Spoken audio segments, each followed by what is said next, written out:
Uap panas mendesis pelan saat permukaan besi setrika yang mengkilap meluncur di atas kemeja katun putih milik Andi. Aroma khas pewangi pakaian beraroma lavender menguar, mengisi ruang tengah yang sunyi dan remang oleh cahaya matahari sore yang menyusup lewat tirai. Aku menekan lipatan kerah itu sekali lagi, mengerahkan sisa tenaga di lenganku, memastikan ketajamannya sempurna. Andi benci kerah yang lepek. Baginya, penampilan adalah segalanya, fondasi dari harga diri seorang pria karier. Dan bagiku, memastikan penampilannya tak cela adalah bentuk cintaku yang paling nyata. Bahasa pengabdian yang tak pernah ia dengar, namun selalu ia kenakan setiap hari. Aku menggantung kemeja itu perlahan, menatapnya sejenak. Ada kepuasan tersendiri yang mengalir hangat di dadaku saat melihat hasil kerjaku yang rapi tanpa kusut sedikit pun. Meski aku tahu, besok pagi saat ia memakainya, tak akan ada ucapan terima kasih yang keluar dari bibirnya. Ia hanya akan meraihnya dalam diam, mengenakannya di depan cermin, dan mungkin mengeluhkan warna dasi yang menurutnya kurang serasi. Sudah 5 tahun kami menikah. Perlahan, dan seharusnya aku menyadarinya lebih awal, namaku mulai memudar dari daftar prioritasnya, digantikan oleh ambisi, lembur, dan kariernya yang melesat bak roket. Aku melepaskan pekerjaanku di firma akuntan sesaat setelah kami mengikat janji suci di altar. Aku butuh seseorang yang mengurus rumah dan hidupku, Rin. Biar aku yang memikirkan dunia luar dan mencari nafkah. Kau cukup menjadi ratu di rumah kita. Ucapnya dulu. Kata-katanya diiringi senyum menawan yang sukses, meluluhkan segala ragu di dadaku. Namun, realitas menjadi ratu nyatanya tak seindah dongeng pengantar tidur. Kenyataannya, aku lebih menyerupai mesin penggerak tak kasat mata di balik panggung teater kehidupannya yang gemerlap. Aku yang memastikan tagihan terbayar tepat waktu, gizi makanannya seimbang untuk mencegah maagnya kambuh, dan citranya sebagai pria mapan yang rapi selalu tak tertandingi di mata dunia. Dan aku meyakinkan diriku sendiri, setiap hari, bahwa inilah takdir seorang istri yang baik. Bahwa cintanya ada dalam kepingan-kepingan nafkah yang ia berikan, meski matanya tak lagi menatapku dengan binar yang sama. Pintu depan terbuka dengan derit pelan, membuyarkan lamunanku. Aku melirik jam dinding berbingkai kayu di atasku. Pukul 4 sore. Tumben sekali Andi pulang secepat ini. Aku segera mencabut kabel setrika, mengelap telapak tanganku yang sedikit berkeringat pada daster katun pudar yang kukenakan, dan berjalan menyambutnya ke ruang depan. Andi berdiri di ambang pintu, melonggarkan dasinya dengan raut wajah tegang. Matanya yang tajam tampak lelah, rahangnya mengeras, memancarkan kilat kegelisahan yang memburu. Ia melempar tas kerjanya begitu saja ke atas sofa coklat di ruang tamu, mengabaikan fakta bahwa aku baru saja menghabiskan waktu setengah jam untuk menepuk dan membersihkan permukaannya dari debu. "Mas, kok tumben jam segini sudah pulang?" Tanyaku lembut, menghampirinya untuk meraih jas yang baru saja ia lepas dari bahunya. "Rin, dengar." Potongnya cepat. Napasnya terdengar pendek dan memburu. Ia memijat pangkal hidungnya, tak repot-repot membalas senyumanku, menolak sentuhanku, atau sekadar menatap mataku. "Nanti malam, sekitar jam 7, beberapa rekan kerjaku dari kantor pusat akan datang ke sini, termasuk Pak Surya, direktur regional yang baru ditunjuk itu." Langkahku terhenti, jantungku berdetak sedikit lebih cepat menghantam tulang rusuk. "Nanti malam?" "Tapi Mas, ini sudah jam 4 sore. Kenapa mendadak sekali?" "Ini bukan soal mendadak atau tidak, Rina." Nada suaranya meninggi, memantul kasar di dinding ruang tamu kami yang lengang. Ia akhirnya menatapku, namun tatapannya menuntut, menekan, tanpa ada ruang untuk kompromi. "Pak Surya kebetulan sedang berada di kota ini untuk inspeksi cabang.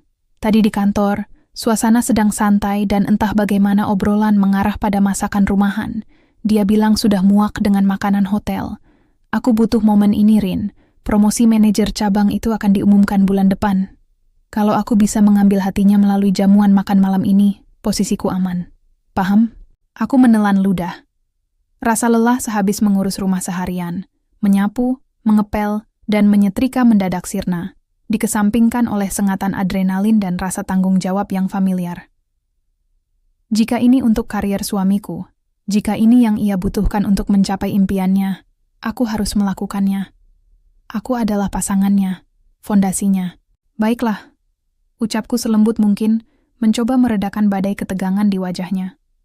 Aku melangkah maju, berniat menyentuh lengannya untuk menenangkannya, namun ia berbalik dengan cepat menuju dapur untuk mengambil air dingin. Aku menarik tanganku kembali, membiarkannya menggantung kaku di udara sebelum menyimpannya di sisi tubuh.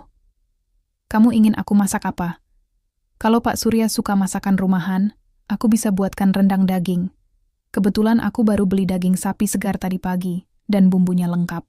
Lalu aku bisa buat gurame asam manis dan tumis kangkung terasi segar. Bagaimana menurutmu, Mas? Andi meneguk air esnya tandas, lalu meletakkan gelas kaca itu dengan kasar di atas meja konter marmer hingga berbunyi denting yang tajam. Terserah, pokoknya harus enak, harus sempurna. Jangan sampai ada yang kurang atau rasanya hambar. Ini pertaruhan besarku, Rin. Dan tolong, pastikan rumah ini bersih. Aku tidak mau ada debu, bau apek, atau barang berserakan yang membuatku terlihat seperti pria yang tidak becus mengurus hidupnya sendiri. Ia tak menunggu jawabanku. Pria itu langsung memutar tumitnya dan melangkah cepat menuju kamar mandi, menutup pintunya rapat-rapat, meninggalkanku sendirian di dapur bersama gema instruksinya yang dingin. Tak ada ucapan tolong bantu aku. Tak ada kata, maaf karena memberitahumu secara mendadak. Hanya ada deretan tuntutan yang harus dipenuhi. Aku berdiri di sana selama beberapa detik, merasakan perih yang samar di sudut dada, lalu menghela napas panjang. Aku memaksakan seulas senyum tipis, meski tak ada siapapun yang melihat. Tidak apa-apa, Rina. Batinku menenangkan diri sendiri, sebuah mantra yang sudah kuhafal di luar kepala. Dia sedang stres. Pria sukses memang memiliki banyak tekanan di pundaknya. Jika aku bisa membuat makan malam ini sempurna, jika Pak Surya benar-benar terkesan, Andi pasti akan melihat betapa berartinya diriku. Dia akan menatapku dan merasa bangga bahwa akulah istrinya. Waktu seketika berdetak, layaknya bom yang dihitung mundur. Pukul 4:30, aku sudah berkutat sepenuhnya di dapur, menggulung lengan daster katunku hingga ke siku. Aku mengikat rambutku asal-asalan ke atas dengan jepit plastik, tak lagi peduli dengan anak-anak rambut yang menempel di dahi, atau leherku yang mulai dibasahi oleh keringat. Suara dentingan pisau yang beradu cepat dengan talenan kayu menjadi melodi utamaku. Aku mengiris bawang merah, bawang putih, cabai merah keriting, dan rimpang jahe dengan gerakan ritmis dan presisi yang hanya bisa didapat dari pengalaman bertahun-tahun. Aroma tajam rempah yang dihaluskan di dalam cobek batu segera memenuhi udara, menyengat hidung, namun membawa kehangatan yang tak terlukiskan. Di atas kompor, wajan besar mulai memanas. Saat aku memasukkan bumbu halus ke dalam minyak kelapa yang mulai mendidih, suara desisan keras terdengar, disusul kepulan asap harum yang kuat. Aku memasukkan potongan daging sapi satu persatu, mengaduknya hingga warnanya berubah kecoklatan dan seratnya terkunci, lalu menuangkan santan kental perasan pertama. Aroma gurih rempah bercampur kelapa segera mengikat udara dapur yang semakin pengap. Aku harus mengatur api dengan sangat hati-hati. Membuat rendang yang empuk dalam waktu singkat butuh strategi, butuh kesabaran ekstra, butuh pengabdian tak kenal lelah. Sama seperti pernikahan ini, pikirku getir sekaligus penuh harap. Aku mengaduk perlahan, membiarkan uap panas menerpa wajahku, membayangkan senyum Andi malam ini. Aku membayangkan ia menatapku dari ujung meja makan di hadapan atasannya, memberikan senyum bangga yang sudah lama sekali menghilang dari bibirnya. Sembari menunggu kuah rendang menyusut dan mengental, tanganku tak berhenti bergerak mengerjakan hal lain. Kakiku mulai terasa kebas karena terus berdiri, tapi kuabaikan. Aku membersihkan ikan gurame besar di wastafel, melumurinya dengan perasan jeruk nipis dan taburan garam untuk mematikan bau lumpur dan amis, lalu menggorengnya di wajan sebelah hingga sisiknya mekar dan berwarna kuning keemasan. Bau amis darah ikan dan cipratan minyak panas yang sesekali mengenai kulit lenganku tak kuhiraukan. Sengatan perihnya tertutup oleh euforia dan harapan bahwa malam ini usahaku akan diakui. Aku meracik saus asam manis dengan irisan nanas segar, paprika merah, dan bawang bombay. Warnanya cerah menggoda, kontras dengan kentalnya bumbu rendang yang mulai menghitam di kompor sebelahnya. Pukul 6:45. Napas Rina, napasku, terdengar memburu. Dapur tampak seperti kapal pecah dengan alat masak yang menumpuk di wastafel.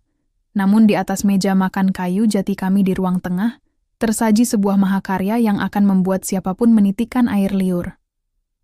Gurame asam manis yang mengilap tersaji di atas piring oval, rendang daging yang pekat dan mengeluarkan minyak kemerahan diletakkan di mangkuk keramik putih, tumis kangkung yang masih hijau segar mengepulkan uap tipis, serta sepanci nasi putih hangat yang pulen telah siap. Di tengah meja, aku menempatkan vas kaca kecil berisi beberapa tangkai bunga lili dari kebun belakang, memberikan sentuhan estetika yang elegan tanpa terlihat berlebihan.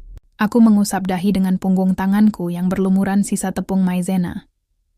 Daster biru pudar yang kukenakan kini dipenuhi bercak air, noda kecap, dan aroma tajam bumbu masakan yang menempel kuat menembus serat kain hingga ke kulitku. Tubuhku terasa lengket dan pegal luar biasa. Aku tahu aku harus segera mandi. Aku harus berganti pakaian dengan gaun selutut yang rapi. Aku ingin tampil cantik dan pantas untuk Andi malam ini. Aku ingin menyambut tamu-tamunya sebagai nyonya rumah yang anggun. Namun, tepat ketika aku mematikan kompor terakhir dan berniat membalikkan badan menuju kamar mandi, sorot lampu mobil menyapu terang jendela kaca depan rumah kami, menembus celah tirai. Diikuti oleh deru halus mesin yang kemudian dimatikan, dan suara pintu mobil yang dibanting pelan. Suara tawa berat beberapa pria terdengar menggema dari arah pekarangan, memecah keheningan malam yang baru saja turun menyelimuti kompleks perumahan kami. Jantungku melonjak hingga ke tenggorokan. Mereka sudah datang. Lebih cepat 15 menit dari yang dijadwalkan. "Rin, mereka sudah di depan." Suara Andi terdengar setengah berbisik namun penuh kepanikan dari arah ruang tamu. Ia sudah sangat rapi. Ia mengenakan kemeja putih berlengan panjang, kemeja yang kusetrika dengan penuh kehati-hatian sore tadi, dan celana bahan gelap yang membingkai postur tubuhnya dengan sempurna. Wajahnya disemprot parfum mahal, yang aromanya samar-samar tercium hingga ke dapur. Aku mematung di dekat meja makan, melirik penampilanku yang acak-acakan terpantul di kaca gelap pintu oven. Rambutku berantakan dengan anak rambut yang lepek oleh keringat, wajahku berminyak, dan dasterku tampak lusuh. Tanganku gemetar pelan. Aku belum siap. Aku sama sekali tidak pantas dilihat orang dalam kondisi seperti ini. Namun, ketukan pintu depan terdengar. Instingku sebagai wanita yang selama bertahun-tahun selalu meletakkan kebutuhan suaminya di atas kebutuhannya sendiri, perlahan mengambil alih logika. Tak ada waktu untuk bersembunyi atau berdandan. Tamu sudah di depan pintu. Minuman harus segera dihidangkan. Tamu tidak boleh dibiarkan menunggu dalam kehausan. Aku meraih nampan kayu bundar dengan tangan sedikit gemetar, menata gelas-gelas kristal panjang di atasnya, lalu menuangkan es teh lemon segar yang baru kuracik dengan daun mint. "Tarik napas, Rina. Hembuskan. Lakukan demi Andi." Bisikku dalam hati, menekan rasa malu dan letih yang meremukkan tulang punggungku. Aku meraih nampan yang berat itu, memutar tubuhku, dan melangkah keluar dari batas aman dapur, bersiap menghadapi malam yang kuyakini akan membawa perubahan pada pernikahan kami. Bunyi bel rumah yang berdenting 2 kali berturut-turut memecah konsentrasiku. Jantungku berdegup sedikit lebih cepat. Mereka sudah datang. Dari tempatku berdiri di depan kompor gas yang menyala biru, aku bisa mendengar derit pintu depan dibuka, disusul oleh riuh rendah suara bariton beberapa pria. Tawa suamiku, Andi, terdengar paling lantang, sebuah tawa yang sengaja dikeraskan, penuh dengan nada percaya diri, dan sedikit menjilat. Hawa panas dari wajan raksasa di hadapanku terasa memanggang kulit wajahku. Udara dapur malam ini begitu pengap, jendelanya yang kecil tak cukup untuk membuang kepulan asap sisa menumis bumbu. Aroma gurih santan kental yang sedang menyusut, berpadu dengan ketajaman cabai, lengkuas dan serai, menguar pekat memenuhi setiap sudut ruangan. Aku mengangkat punggung tanganku untuk menyeka keringat dingin yang menetes dari pelipis. Tak peduli jika mungkin ada noda kunyit atau kecap yang tertinggal di pipiku. Rambutku yang tadinya dicepol rapi kini mulai berantakan, beberapa helai anak rambut menempel lepek di dahi. Celemek kain bermotif kotak-kotak pudar yang kukenakan penuh dengan bercak minyak dan cipratan bumbu masakan. Aku tahu penampilanku jauh dari kata layak untuk menemui tamu, tapi hidangan utama ini tidak bisa ditinggalkan begitu saja. Wah, rumahmu rapi juga, Yandi. Nyaman sekali untuk ukuran pria sepertimu. Terdengar suara berat seorang pria dari ruang tengah. Aku mengenali suara itu dari cerita-cerita Andi. Itu pasti Pak Surya, manajer senior di perusahaannya yang sangat dihormati dan ditakuti oleh suamiku. Ah, Bapak bisa saja. Silakan duduk, Pak. Mari-mari. Balas Andi. Suaranya terdengar begitu renyah dan ramah. Saya sengaja menyiapkan makan malam khusus untuk Bapak dan teman-teman. Anggap saja rumah sendiri. Aku tersenyum tipis mendengar percakapan itu. Rasa lelah karena berdiri berjam-jam sejak siang tadi seolah menguap sedikit demi sedikit. Aku hanya ingin Andi bangga. Aku ingin atasannya melihat bahwa Andi memiliki kehidupan rumah tangga yang teratur, istri yang mendukung, yang pada akhirnya bisa mencerminkan stabilitas emosional Andi untuk promosi jabatan yang selalu ia kejar. Dengan hati-hati, aku memindahkan potongan daging sapi yang sudah berubah warna menjadi coklat kehitaman itu ke dalam mangkuk keramik besar peninggalan ibuku. Panasnya uap masakan mengepul ke udara, membawa aroma rempah yang menggugah selera. Aku melepaskan celemekku sebentar, berniat merapikan daster katunku yang sudah agak kusut dan bau asap, lalu kembali mengenakannya, karena khawatir mengotori baju saat membawa makanan keluar. Aku belum sempat mandi. Tidak ada waktu. Pikirku, aku hanya akan meletakkan hidangan ini di meja makan, lalu pamit sejenak untuk membersihkan diri sebelum ikut bergabung, atau setidaknya menyapa mereka dengan pantas. Membawa nampan besar berisi semangkuk penuh rendang dan piring-piring lauk pendamping, aku melangkah keluar dari dapur menuju ruang makan yang menyatu dengan ruang tengah. Perbedaan suhu langsung terasa. Ruang tengah terasa sejuk oleh hembusan AC yang menyala maksimal, sangat kontras dengan neraka kecilku di dapur. Di sana, di bawah cahaya lampu ruang tamu yang benderang, 4 orang pria berjas rapi sedang duduk santai di sofa. Andi duduk di tengah, mengenakan kemeja biru muda kesayangannya yang tadi pagi kusetrika dengan pelicin pakaian hingga tak ada satu lipatan pun yang terlewat. Ia terlihat begitu tampan, bersih, dan berkelas. Langkah kakiku yang memakai sandal jepit rumahan terdengar bergesekan dengan lantai marmer. Suara itu menarik perhatian salah satu rekan kerja Andi yang duduk menghadap ruang makan. Pria itu menghentikan tawanya dan menatapku. Wah, sepertinya hidangan utamanya sudah siap, ucap pria itu, menunjuk ke arahku. Seketika, seluruh kepala di ruangan itu menoleh, termasuk Pak Surya, dan tentu saja Andi. Aku mengukir senyum sopan di bibirku, melangkah mendekati meja makan kayu jati kami untuk meletakkan nampan yang terasa semakin berat di tanganku. Aromanya luar biasa, puji Pak Surya sambil bangkit dari sofa dan berjalan perlahan mendekati meja makan. Matanya berbinar melihat kepulan asap dari mangkuk keramik. Ia kemudian mengalihkan pandangannya kepadaku. Matanya menatap lurus, mengamati penampilanku dari ujung rambut yang berantakan, daster bermotif bunga yang kusam, hingga sandal jepitku. Tidak ada tatapan merendahkan dari pria tua itu, hanya sebuah rasa penasaran yang wajar. Andi, panggil Pak Surya dengan nada bersahabat. Kau menyembunyikan koki hebat rupanya di rumah ini. Siapa wanita rajin ini? Istrimu yang sering kau sebut-sebut itu? Aku menahan napas, menengadah dengan senyum yang sedikit melebar. Bersiap untuk diperkenalkan. Bersiap untuk menyalami tangan atasan suamiku. Dan meminta maaf atas penampilanku yang seadanya, karena sibuk memasak demi mereka. Namun, kesunyian tiba-tiba menyergap ruangan itu. Aku menatap Andi. Suamiku itu mematung. Matanya membelalak sedikit saat menatapku, tapi bukan dengan tatapan cinta atau kebanggaan. Itu adalah tatapan panik.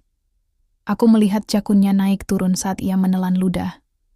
Tatapannya menyapu penampilanku dengan cepat, sangat cepat, namun cukup lama untuk membuatku menyadari raut rasa jijik dan malu yang melintas di wajahnya. Ia malu melihatku. Ia malu mengakui wanita berpenampilan lusuh dan berbau asap dapur ini sebagai istrinya di depan bos besar dan rekan-rekannya yang necis. Oh, suara Andi memecah keheningan. Nadanya berubah dingin, diatur sedemikian rupa agar terdengar kasual. Namun, bagi telingaku, itu terdengar seperti logam yang bergesekan. Bukan, Pak Surya. Tentu saja bukan. Senyum di bibirku seketika membeku. Urat-urat di leherku terasa menegang. Andi melangkah maju, berdiri di samping Pak Surya, tanpa sedikit pun menoleh ke arahku. Dia Bi Ina, ucap suamiku dengan lancar. Sebuah kebohongan yang meluncur begitu saja dari bibirnya tanpa beban. Pembantu baru di rumah ini. Dunia di sekelilingku seolah berhenti berputar. Hening. Suara dengungan pendingin ruangan dan detak jarum jam di dinding lenyap, digantikan oleh suara dengingan panjang di telingaku. Nafasku tercekat di tenggorokan. Pembantu baru? Ah, begitu rupanya. Pak Surya mengangguk-angguk pelan, tertawa kecil. Pantas saja, masakannya terlihat sangat profesional, seperti masakan rumahan zaman dulu. Istrimu sedang kemana, Andi? Kok tidak kelihatan menyambut kami? Istri saya sedang ada urusan keluarga mendadak di luar kota, Pak, sahut Andi cepat. Kali ini ia memasukkan kedua tangannya ke dalam saku celana, menampilkan gestur santai. Jadi terpaksa saya minta tolong pembantu baru ini untuk mengurus makan malam kita hari ini. Maaf ya, Pak, perjamuannya jadi sedikit kurang maksimal. Darahku terasa surut dari wajahku, mengalir turun dan meninggalkan rasa dingin yang menusuk tulang. Jantungku yang tadinya berdebar karena antisipasi, kini berdetak dengan ritme yang menyakitkan, menghantam tulang rusukku seperti godam. Kakiku terasa lemas, bagai tak bertulang. Di depan mataku sendiri, pria yang kuurus pakaiannya setiap pagi, yang kubuatkan sarapan, yang kuatur keuangan, dan hidupnya hingga ia bisa berdiri tegak di posisinya sekarang, baru saja mencabut seluruh harga diriku dan melemparnya ke lantai untuk diinjak-injak demi menjaga gengsi konyolnya. Ia tidak ingin terlihat memiliki istri yang berantakan. Ia lebih memilih menjadikan dirinya pria lajang yang sukses, atau pria beristri elit yang istrinya sedang sibuk di luar kota, alih-alih mengakui wanita yang tangannya melepuh demi menjamu tamu-tamunya. Mataku terasa panas, rasa perih mengancam akan meledak menjadi air mata yang memalukan. Mulutku sedikit terbuka, dorongan untuk berteriak, untuk membongkar kebohongannya saat ini juga begitu kuat menyentak dadaku. Aku istrimu, Mas, jerit batinku. Ini rumahku.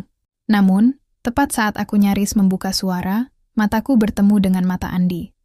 Ia menatapku dari balik punggung Pak Surya. Ada tatapan peringatan yang tajam di sana.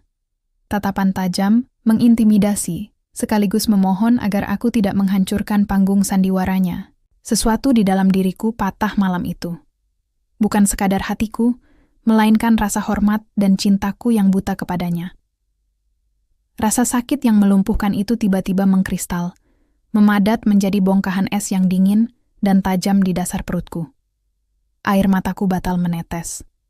Jika air mata ini jatuh, aku hanya akan menjadi wanita menyedihkan yang merusak pesta. Tidak, aku tidak akan memberinya kepuasan melihatku hancur sekarang. Jika ia menginginkan seorang pembantu malam ini, maka aku akan menjadi pembantu terbaik yang pernah ia miliki. Aku menundukkan pandanganku, merendahkan bahuku untuk menyempurnakan peran yang baru saja disematkan suamiku kepadaku. Kuatur napasku, menekan badai amarah ke sudut paling gelap di jiwaku. Mari, silakan dinikmati hidangannya tuan-tuan, ucapku dengan suara yang dibuat selirih dan sesopan mungkin, meniru logat asisten rumah tangga yang patuh.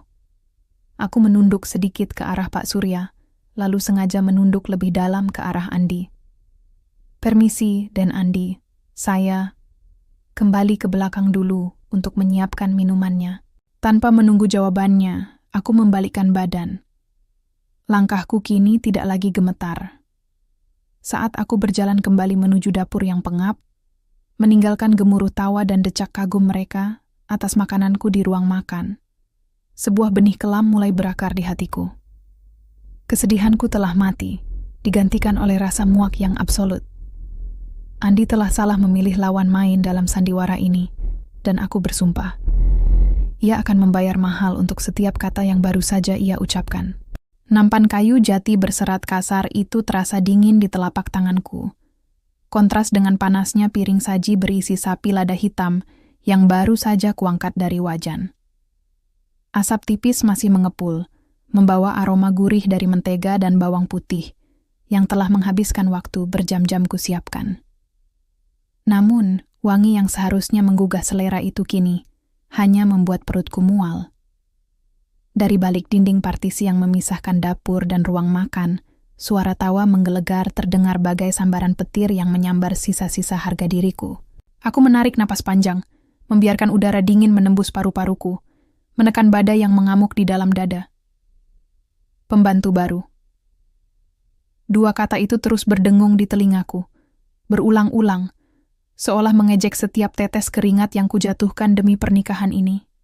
Aku membetulkan letak celemek pudar yang melingkar di pinggangku, sebuah celemek yang selalu Andi sebut baju kebesaran koki kesayangannya saat kami masih berdua. Malam ini, kain lusuh itu menjadi kostum sempurnaku. Dengan langkah perlahan, aku melangkah keluar dari dapur. Cahaya lampu gantung kristal di ruang makan menyorot terang, memperlihatkan meja makan panjang yang dipenuhi oleh 5 orang tamu, ditambah suamiku yang duduk di kursi utama bak seorang raja. Suasana mendadak sedikit hening saat aku muncul. Aku menundukkan pandangan, memainkan peranku dengan sempurna. "Permisi," ucapku pelan, suaraku nyaris tak terdengar. Aku meletakkan hidangan utama itu di tengah meja dengan gerakan hati-hati, memastikan tak ada bunyi dentingan porselen yang mengganggu obrolan mereka. "Wah, gila lo, Andi!" seru seorang pria berkacamata tebal yang duduk di sebelah kanan Andi. Matanya membulat menatap hidangan di atas meja. "Gue kira lo cuma pesen catering buat malam ini. Ternyata lo beneran rekrut pembantu sekelas chef hotel. Berapa lo gaji dia?" Aku mematung sejenak. Tanganku masih bertumpu di tepi meja. Mataku mencuri pandang ke arah Andi. Pria itu, pria yang berbagi ranjang denganku, yang mengucap janji suci di depan altar 5 tahun lalu.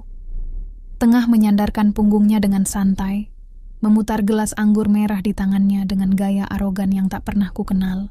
"Ah, biasa aja, gas," jawab Andi dengan tawa meremehkan. Sudut bibirnya terangkat membentuk senyum sombong. "Namanya juga baru kerja. Wajar kalau masih rajin cari muka. Gue sih kasih gaji standar aja. Kalau kerjanya mulai lelet, ya tinggal gue pecat." Darahku mendidih. Ujung kuku-kukuku menekan telapak tangan hingga terasa perih, berusaha mati-matian menahan keinginan untuk menyiramkan sisa kuah panas di atas meja langsung ke wajah tampan suamiku. Namun, aku memilih untuk mundur selangkah, menundukkan kepala. "Ada yang ingin ditambah, Tuan?" tanyaku dengan nada sedatar mungkin. Andi menatapku. Ada kilat kepanikan yang melintas sedetik di matanya. Mungkin terkejut mendengar aku memanggilnya dengan sebutan itu, tapi gengsi dan arogansi menelannya kembali. Ia menatapku dengan dingin, seolah aku benar-benar orang asing yang dipekerjakan untuk membersihkan kotorannya. "Tuangkan air putih untuk Pak Darmawan. Jangan sampai tumpah. Kau ini ceroboh sekali dari tadi," tegurnya dengan nada berat yang dibuat-buat. Pak Darmawan, atasan Andi di perusahaan. Pria paruh baya dengan uban di pelipis yang sejak tadi diam mengamati, kini tersenyum canggung ke arahku. "Tidak apa-apa, Mbak. Pelan-pelan saja," ucap Pak Darmawan lembut. Aku mengangguk patuh, meraih teko kristal berisi air es. Saat aku menuangkan air ke gelas Pak Darmawan, dentingan es batu memecah kecanggungan. Di saat yang sama, ingatanku berputar kembali pada kenyataan pahit yang mengiris hati. Teko kristal ini, meja makan marmer Italia ini, lampu gantung yang menerangi ruangan ini, semuanya kubeli dengan uangku. Aku mengingat kembali masa-masa awal pernikahan kami. Saat Andi baru saja di PHK dan harus memulai karir dari bawah di perusahaan ini. Aku yang mengambil alih semua beban. Aku yang bekerja lembur dari pagi hingga malam, menguras tabungan pribadiku untuk membayar uang muka rumah mewah ini, agar Andi merasa layak saat mengundang rekan kerjanya. Aku yang membelikan setelan jas mahal yang malam ini melekat sempurna di tubuhnya. Aku yang mengorbankan karirku sendiri untuk mundur perlahan demi menjaga egonya sebagai kepala rumah tangga. Dan inilah balasannya. Disembunyikan, tidak diakui, dan diinjak-injak di rumahku sendiri demi menjaga citra Jangnya yang sukses. Mbak, tolong ambilkan lap bersih ya. Tadi ada sedikit noda di ujung meja. Suara seorang wanita, rekan kerja Andi yang duduk di seberang, membuyarkan lamunanku.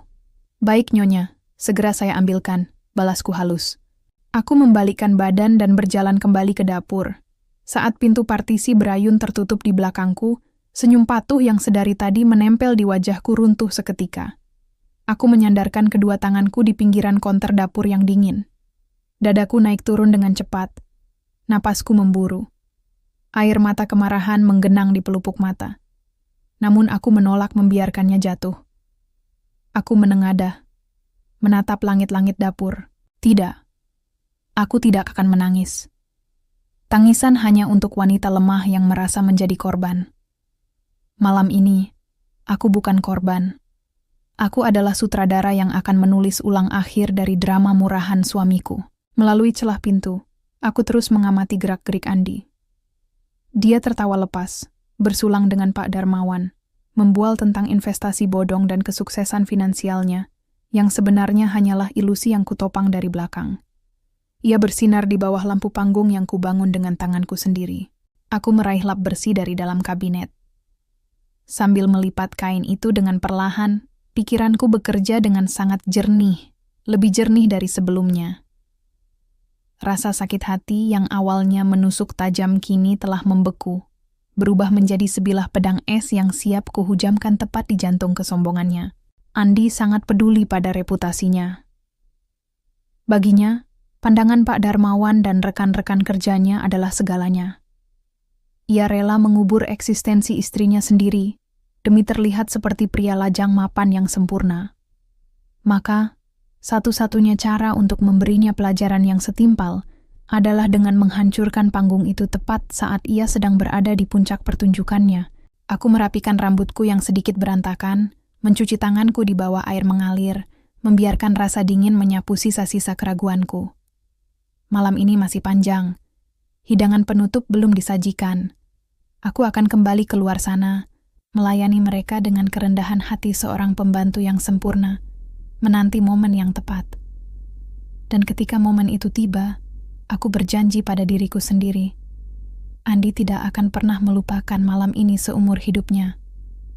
Aku meletakkan lap di atas nampan kecil, lalu melangkah kembali menuju ruang makan dengan senyum baru, senyum dingin yang menyimpan badai penghancur. Tawa renyah mengudara di ruang makan, berpadu dengan denting pelan sendok perak yang menyentuh dasar cangkir porselen. Aroma kopi hitam yang baru saja kuseduh menguar, menggeser sisa-sisa wangi bistik daging dan saus jamur yang memanjakan perut mereka selama 1 jam terakhir. Di ujung meja, Andi duduk bersandar dengan gaya arogan yang begitu khas, memegang gelas air es seolah itu adalah piala kemenangan. Cahaya hangat dari lampu gantung kristal di atas meja memantul di wajahnya yang berseri-seri. "Wah, Andi, rumahmu ini benar-benar luar biasa," puji Pak Bima, atasan suamiku, sambil menyapu pandangan ke sekeliling ruangan. "Desain interiornya elegan tapi tetap nyaman. Pasti istrimu yang pilihkan ya. Sayang sekali dia sedang ada urusan di luar kota. Padahal saya ingin berterima kasih langsung, karena sudah mengizinkan kami merepotkan malam-malam begini." Andi tertawa. Sebuah tawa renyah yang terdengar begitu merdu di telinga rekan-rekannya, namun terasa seperti sayatan silet di telingaku. "Ah, iya, Pak Bima. Istri saya memang sibuk sekali, tapi dia punya selera yang lumayan untuk urusan rumah. Untung saja ada asisten rumah tangga ini yang bisa diandalkan untuk beres-beres dan masak malam ini." Andi melirik ke arahku. Sudut bibirnya terangkat membentuk senyum merendahkan. "Masakannya lumayan kan, Pak? Kalau tidak enak, besok langsung saya potong gajinya." Beberapa rekan kerja Andi ikut tertawa kecil, menganggap itu hanya lelucon ringan seorang majikan yang murah hati. Darah di nadiku terasa mendingin. Rasa sakit dan kaget yang sejak sore tadi mencengkeram dadaku kini telah mengkristal menjadi ketenangan yang mematikan. Aku berdiri hanya 2 langkah dari meja makan, memegang nampan kayu yang sudah kosong. Tanganku tidak gemetar sedikit pun. Permukaan kayu nampan itu terasa kasar di ujung jariku. Sebuah kontras nyata dengan sutra kebohongan yang suamiku tenun malam ini. Aku menarik napas panjang, membiarkan oksigen memenuhi paru-paruku, menenangkan gemuruh di dada. Sudah saatnya. Waktu bermain-main sudah habis. Aku melangkah maju. Alih-alih berbalik ke arah dapur seperti yang diharapkan suamiku, aku meletakkan nampan kayu itu ke atas meja makan dengan dorongan pelan, namun bertenaga. Bunyi benturan kayu dan kaca meja terdengar cukup tajam untuk memutus tawa di ruangan itu. Semua mata kini tertuju padaku. Sebenarnya, selera saya tidak hanya bagus dalam menata interior rumah Pak Bima. Suaraku memecah keheningan. Nadanya tenang, datar, namun bergema tegas di setiap sudut ruang makan. Kening Pak Bima berkerut. Matanya mengerjap bingung melihat pembantu di depannya tiba-tiba angkat bicara dan ikut campur dalam percakapan pribadi mereka. Aku menatap lurus ke arah atasan suamiku, lalu perlahan menurunkan pandangan ke celemek usang yang membalut tubuhku. Dengan gerakan yang sengaja ku perlambat, aku menarik simpul di belakang pinggangku, melepas celemek itu, dan membiarkannya jatuh teronggok di atas lantai marmer yang mengkilap. Aku menegakkan punggungku, mengangkat dagu, mengubah posturku dari seorang pelayan yang membungkuk, patuh menjadi nyonya rumah yang sesungguhnya. Tapi sayangnya, selera saya dalam memilih suami ternyata sangat buruk. Lanjutku, kali ini memutar kepala untuk menatap langsung ke kedua bola mata Andi. Wajah Andi memucat seketika. Rona kemerahan akibat tawa dan kebanggaan menguap tanpa sisa, tergantikan oleh pias seputih kertas. Matanya terbelalak lebar, memancarkan kepanikan absolut. Mbak ngomong apa ini? Suara Andi bergetar, separuh berteriak. Ia buru-buru bangkit dari kursinya, membuat kaki kursi kayu itu berderit kasar bergesekan dengan lantai. Ia mencoba meraih lenganku dengan tangannya yang gemetar. Maaf Pak Bima, teman-teman. Sepertinya pembantu saya ini sedang tidak sehat. Ayo, kamu ke belakang sekarang. Jangan sentuh saya, Mas. Desisku tajam. Aku menepis tangannya dengan keras sebelum jemari berkeringat dingin. Itu sempat mencengkeram kulitku. Suaraku tidak meninggi, tetapi syarat akan otoritas yang membuat tubuh Andi mematung di tempat. Ruang makan itu kini sunyi senyap. Suara dengungan halus dari mesin pendingin ruangan tiba-tiba terdengar begitu nyaring. Udara di sekeliling kami mendadak terasa beku. Rekan-rekan kerja Andi saling berpandangan dengan wajah tegang. Beberapa dari mereka menahan napas. Pak Bima menatapku dengan sorot mata penuh tanda tanya dan kewaspadaan tingkat tinggi. Aku mengalihkan pandanganku dari suamiku yang gemetar, kembali menghadap para tamu. Aku menyunggingkan senyum tipis. Selamat malam Bapak dan Ibu sekalian. Maafkan ketidaksopanan saya menginterupsi waktu santai kalian. Ucapku dengan artikulasi yang sangat jelas. Izinkan saya memperkenalkan diri dengan benar. Nama saya Rina Amelia. Saya bukan asisten rumah tangga di rumah ini. Saya adalah istri sah dari pria yang baru saja membohongi Anda semua sepanjang malam. Terdengar suara pekikan tertahan dari Siska, rekan kerja Andi yang duduk di sudut meja. Ia menutup mulutnya dengan kedua tangan. Matanya terbelalak menatap Andi dan aku bergantian. Andi, apa maksudnya ini? Suara Pak Bima terdengar berat dan menuntut. Sang atasan menatap suamiku dengan rahang mengeras. Ini istrimu? Kenapa kamu bilang dia? Pak, jangan dengarkan dia. Andi menyela dengan putus asa. Keringat sebesar biji jagung mulai mengalir di pelipisnya. Ia tertawa sumbang, sebuah tawa histeris yang terdengar menyedihkan. Dia agak terganggu jiwanya, Pak. Rina, tolong hentikan drama ini. Kamu bikin malu keluarga kita. Malu? Aku terkekeh, tawa pendek yang hampa tanpa kebahagiaan. Kamu yang berdiri di sana dengan setelan rapi, berpura-pura menjadi tuan rumah yang sukses, padahal realitasnya kamu hanyalah parasit berlindung di balik punggungku. Itu yang memalukan, Mas. Aku berjalan memutari meja, mendekati posisi berdiri Andi, Setiap langkahku terdengar mantap. Mari kita buka semua kartunya malam ini. Karena Mas Andi begitu bangga memamerkan rumah ini, aku menunjuk ke arah langit-langit, membiarkan mereka melihat kemewahan yang sejak tadi mereka kagumi. Sertifikat rumah ini murni atas nama saya. Dibeli 3 tahun lalu dengan 100% uang tabungan saya sendiri. Andi tidak mengeluarkan uang sepeser pun untuk batu batanya. Gumam terkejut merayap di antara rekan-rekannya. Mata Andi melotot, bibirnya komat kamit mencoba menyanggah, namun tenggorokannya seakan terkunci oleh kebenaran yang kutelanjangi habis-habisan.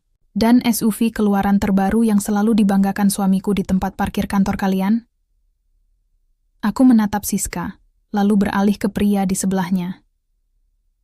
Cicilannya terpotong otomatis dari rekening bank saya setiap tanggal 5. Uang belanja, bayar tagihan listrik, bahkan kemeja sutra mahal yang menempel di tubuhnya malam ini, semua digesek menggunakan kartu kreditku. Keheningan yang terjadi selanjutnya terasa mencekik. Tidak ada lagi sisa-sisa kehormatan di wajah suamiku. Ia menunduk dalam, bahunya merosot turun. Raut wajahnya adalah perpaduan antara rasa malu yang tak tertanggungkan dan ketakutan yang melumpuhkan. Ia tampak begitu kerdil, dan melihatnya hancur seperti itu menghadirkan kepuasan aneh yang melegakan di rongga dadaku. Aku berhenti tepat di depannya. Aroma parfum mewah yang kubelikan dari sisa bonus akhir tahunku menusuk hidungku, tiba-tiba membuatku mual. Dengan gerakan pelan dan terukur, aku mengulurkan tangan kananku ke arahnya, membuka telapak tanganku lebar-lebar tepat di depan dadanya. Tapi mari kita kesampingkan soal rumah, mobil, dan biaya hidup untuk sejenak. Ucapku, memecah kesunyian dengan nada suara yang lebih ringan, namun syarat akan sarkasme beracun. Malam ini, di depan atasan dan teman-temanmu, kamu dengan sadar memposisikan dan menyebutku sebagai pembantumu. Aku memiringkan kepalaku, memaksa matanya yang kini memerah, dan berkaca-kaca untuk menatapku. Sebagai pembantu dadakan, yang sudah belanja bahan masakan dengan uangnya sendiri, memasak hidangan mewah berjam-jam di dapur, menyajikan minuman, mencuci piring kotor, dan melayani ego kalian tanpa henti sejak jam 6 sore tadi.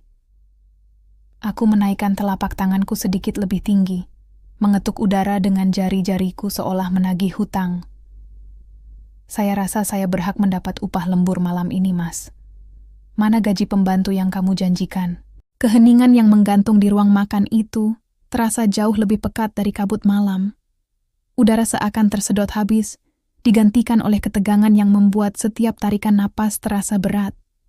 Bunyi detak jam dinding bergaya antik di sudut ruangan terdengar seperti ketukan palu godam yang menghantam kesadaran setiap orang yang hadir.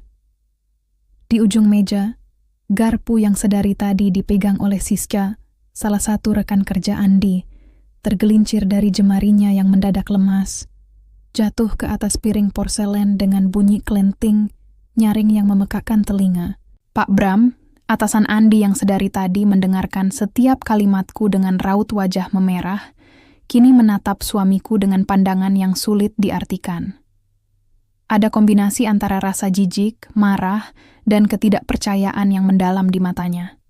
Aroma rosemary dan lelehan mentega dari ayam panggang yang perlahan mendingin di tengah meja kini terasa memualkan, bercampur dengan aroma keringat dingin yang mulai merembes membasahi punggung kemeja sutra mahal yang dikenakan Andi. Andi sendiri tampak seperti manekin yang mendadak kehilangan nyawanya.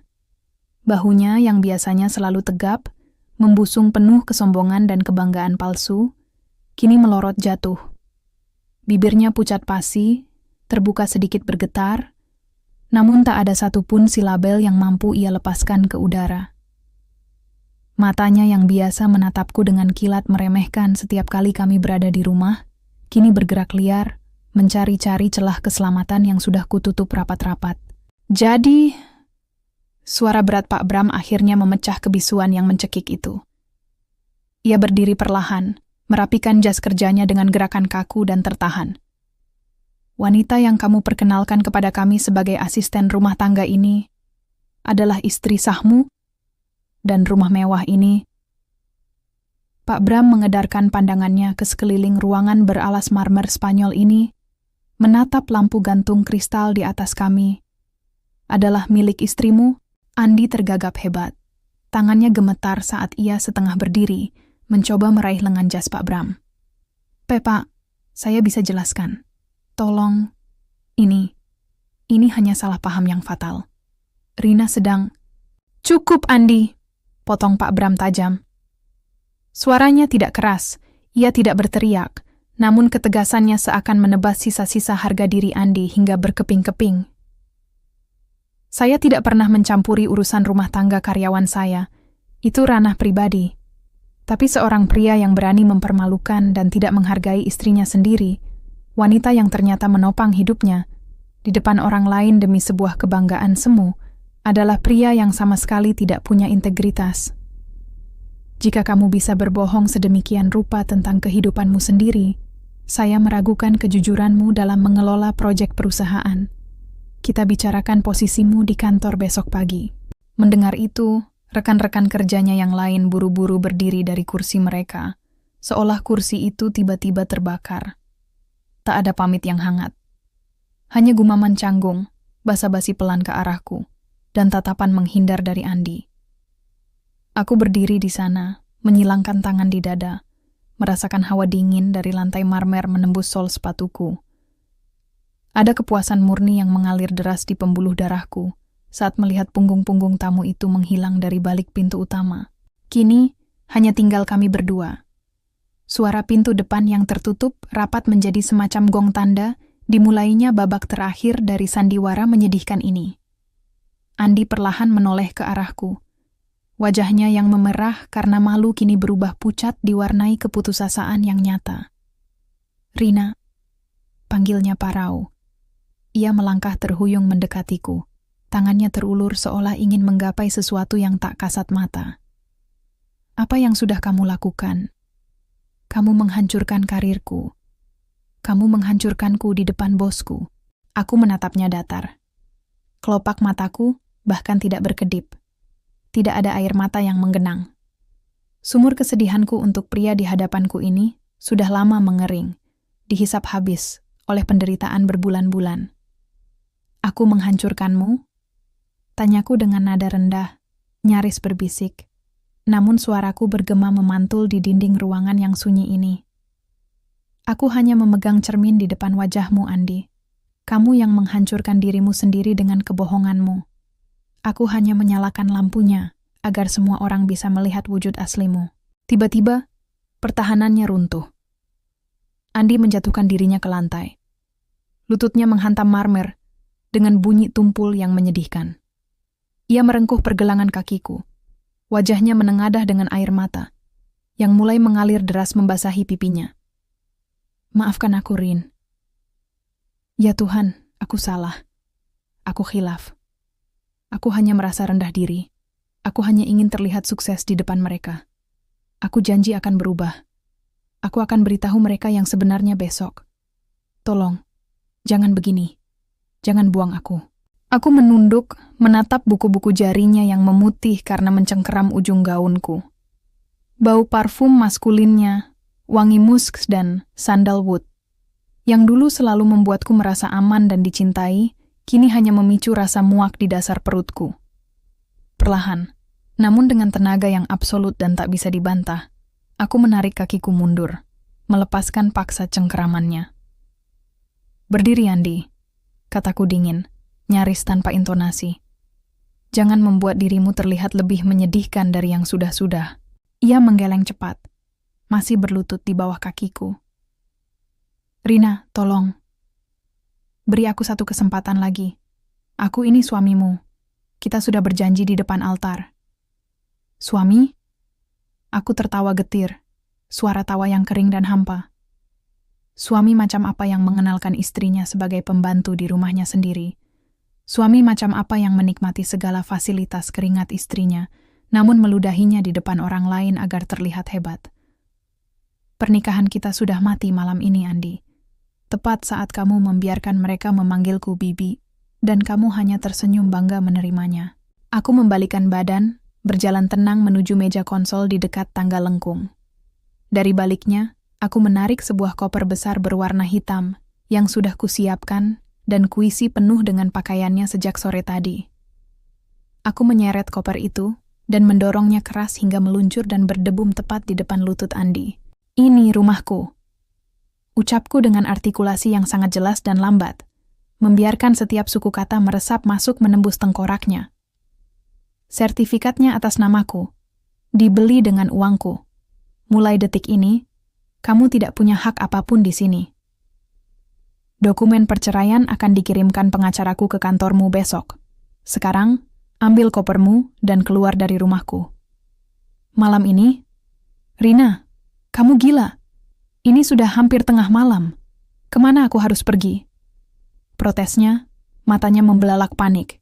Suaranya naik 1 oktav dipenuhi keputusasaan. "Bukan urusanku," jawabku tajam, memotong alasannya. "Mungkin kamu bisa menginap di hotel bintang 5, menggunakan gaji manajermu yang kamu banggakan itu. Atau mungkin tidur di lobi kantormu. Itu pun kalau kamu masih punya pekerjaan besok." Ia menatapku lama, napasnya memburu. Ia menatap mataku seolah mencari secercah keraguan, mencari Rina yang dulu selalu mengalah dan memaafkan. Namun, apa yang ia lihat bukanlah wanita lemah itu lagi. Ia melihat pantulan dari rasa sakit yang selama bertahun-tahun ia tanamkan dalam diriku, yang kini telah mekar menjadi ketegasan yang tak tertembus. Melihat kebekuan di mataku, bahu Andi kembali merosot. Pertarungannya selesai. Ia tahu ia kalah mutlak. Tidak ada lagi manipulasi emosional yang bisa mempan padaku. Dengan langkah gontai dan tangan bergetar hebat, ia perlahan bangkit. Ia meraih gagang koper itu tanpa mengucapkan sepatah kata pun. Aku berdiri kaku layaknya patung es, mengawasinya melangkah tertatih menuju pintu depan. Saat tangannya menyentuh kenop pintu, ia menoleh sekali lagi ke arahku. Mulutnya terbuka seolah ada ribuan kata maaf yang ingin ia muntahkan. Namun aku melangkah maju dan meraih daun pintu. Tanpa ragu, aku menutup pintu kayu jati yang tebal itu tepat di depan wajahnya. Suara dentuman pintu yang tertutup rapat terdengar begitu merdu di telingaku. Aku memutar selot kunci ganda. Bunyi klik yang bergema di keheningan ruangan itu seolah menjadi suara rantai besi tak kasat mata yang selama ini melilit dadaku, akhirnya patah dan terlepas. Aku menyandarkan punggungku pada daun pintu yang dingin, memejamkan mata, dan menarik napas panjang. Paru-paruku mengembang sempurna. Aroma bunga lili dari vas di sudut meja foyer tiba-tiba tercium begitu harum dan menenangkan. Udara di dalam rumah ini mendadak terasa jauh lebih ringan. Kesunyian yang tertinggal tidak lagi terasa menyiksa atau sepi, melainkan membebaskan.